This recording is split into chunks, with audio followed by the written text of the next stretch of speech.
শিলচর জেলা ক্রীড়া সংস্থা আয়োজিত মৃদুল হল মেমোরিয়াল ট্রফি নকআউট ফুটবল প্রতিযোগিতার আজ ফাইনাল ম্যাচ চলছে। ফাইনালে ইন্ডিয়া ক্লাব এবং অরুণাচল এসএস মুখোমুখি হয়েছে। বর্তমানে 2-2 গোলে ড্র থাকা অবস্থায় শুরু হয়েছে টাই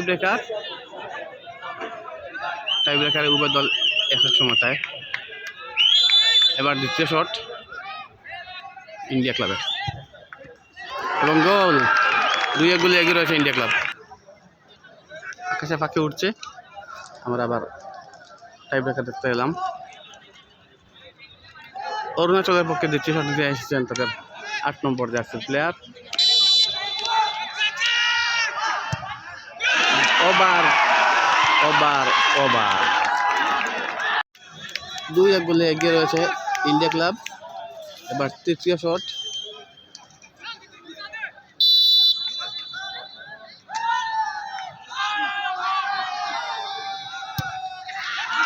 সহজ গোল করে ফেললেন তাদের 3 নম্বর জার্সি প্লেয়ার। 3-1 এগিয়ে গেছে ইন্ডিয়া ক্লাব। গোল 3-2। একটু পিছিয়ে হলেও লড়াইয়ে রয়েছে তারাপুর। 3-2 গোলে এগিয়ে থেকে শট নিচ্ছে ইন্ডিয়া ক্লাব। সহজ গোল 5 নম্বর জার্সির। 4-2। এবার তারাপুরকে অবশ্যই গোল করতে হবে। তারপরও 2-4 গোলে পিছিয়ে অরুণাচলকে এবার গোল করতেই হবে। এমন অবস্থায় ফেলছে গেছে খেলা। গোল করার চেষ্টা করেছিলেন দুয়ারা, কিন্তু তার দ্বারা হয়নি। 3-4। এবার 5 নম্বর শট। এই শটে গোল করতে পারলে মিডল হতে চ্যাম্পিয়ন হয়ে যাবে ইন্ডিয়া ক্লাব। সেভ এবং খেলা এখনো লম্বা হবে মনে হচ্ছে। অরুণাচলের গোলকিপার ম্যাচটাকে বাঁচিয়ে রাখলেন।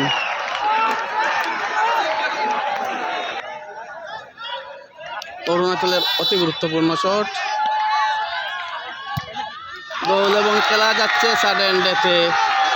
সেমিফাইনালের পর ফাইনালও সাডেন ডেথে যাচ্ছে।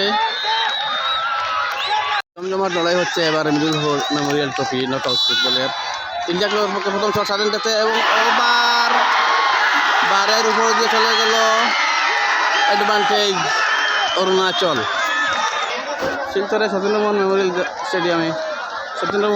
স্টেডিয়ামে আজ ফাইনাল ম্যাচে অনেক দর্শক হয়েছেন। অন্ধকার গণি আসছে, তাই আপনাদের দর্শক দেখাতে পাচ্ছি না। আপনারা নিশ্চয়ই আওয়াজ শুনতে পাচ্ছেন। সাডেন ডেথ পর্ব চলছে, গোল হলেই খেলা শেষ। এই অবস্থায় অ্যাডভান্টেজ অরুণাচল। গোলের আবদার গোল হয় কি না। আস্তে শট এবং গোল। সেই সঙ্গে মিডল হল ট্রফিতে চ্যাম্পিয়ন হয়ে গেল অরুণাচল সাংস্কৃতিক সমিতির দল। সাডেন ডেথে তারা 6-5 গোলে সব মিলিয়ে 11টা গোল হয়েছে। সাডেন ডেথ এবং নির্ধারিত সময় মিলিয়ে 6-5 গোলে চ্যাম্পিয়ন হলো অরুণাচল। 2024 মৃদুল হল স্মৃতি প্রাইজ মানি ফুটবল প্রতিযোগিতা চ্যাম্পিয়ন টিম অরুণাচল এসএস। তাদেরকে আবার পুরস্কৃত করবেন প্রধান অতিথি শ্রী হিমেন্দু সেনগুপ্ত। আমাদের মধ্যে সম্মানিত অতিথি শ্রীমতী সুস্মিতা দে, মাননীয় সাংসদ রাজ্যসভা।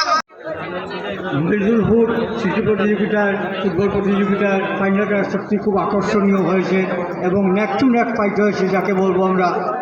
যাই হোক, খেলাতে হার এবং জিত আছে। সাডেন ডেথে খেলার ফয়সলা হয়েছে, সেটার দ্বারাই বোঝা যায় ম্যাচটা কীভাবে প্রতিদ্বন্দ্বিতাপূর্ণ হয়েছিল। এবং আমরা আশা করবো ভবিষ্যতে উভয় দলের কাছে আরও উন্নত মানের খেলা প্রদর্শন করতে পারবে।